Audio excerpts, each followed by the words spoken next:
ورتل قرآن ترتیلا کہ قرآن مجید فرقان حمید کو خوب ٹھہر ٹھہر کر پڑھو، خوب ٹھہر ٹھہر کر پڑھو۔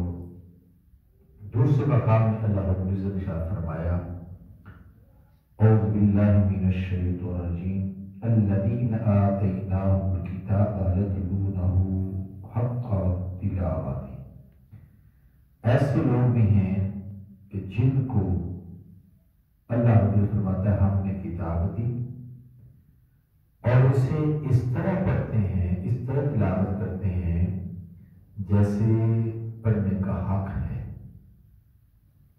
یہ قرآن مجید فرقان حمید میں دو آیات بینات میں عرض کی ہیں، اس میں تجوید کی اہمیت کا پتہ چلتا ہے کہ اللہ رب العزت نے اپنے بندوں پر قرآن مجید کو صحیح مخارج کے ادا کرنے پر حکم فرمایا ہے کہ یہ میری کلام عام کلام نہیں ہے، اور جیسے عام کتب پڑھی جاتی ہیں ایسے اس کو پڑھا بھی جاتا، عظیم کتاب ہے اور اس کا پڑھنا بھی کیا ہے عظیم ہے۔ تو جیسے ہر زبان کا اپنا طرز قلم ہوتا ہے، ایسے قرآن مجید فرقان حمید چونکہ عربی میں ہے، اس کو عربی لہجے میں پڑھنا ہی کیا ہے ضروری ہے۔ اور اس کا حکم کیا ہے؟ فقہ حکم یہ ہے کہ علم تجوید کا پڑھنا فرض کفایہ ہے۔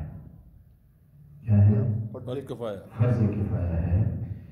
ما یجوز بہ الصلاۃ، اتنا علم حاصل کرنا ضروری ہے کہ جس سے نماز صحیح طریقے سے ادا ہو سکے۔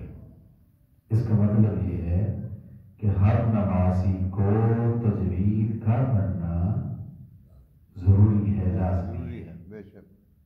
اگر ہم تجوید صحیح مخارج کے ساتھ نماز ہی ادا نہیں کر سکتے، سیکھ ہی نہیں سکتے، تو پھر ہم اس کا مطلب ہے قرآن کے جب قرآن الحکم ہے اس سے ہم دور ہیں۔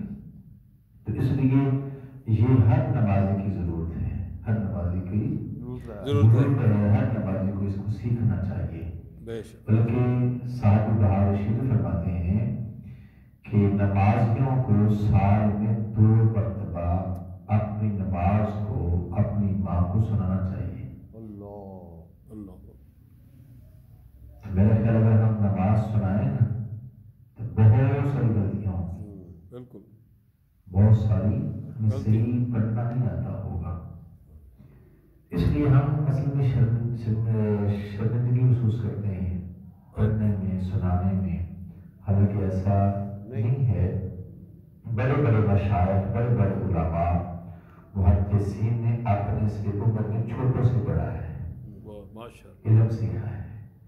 علم سیکھنے کو شرماتے نہیں تھے۔ علم مومن کی میراث ہے، جہاں سے ملے اس کو لے لینا چاہیے۔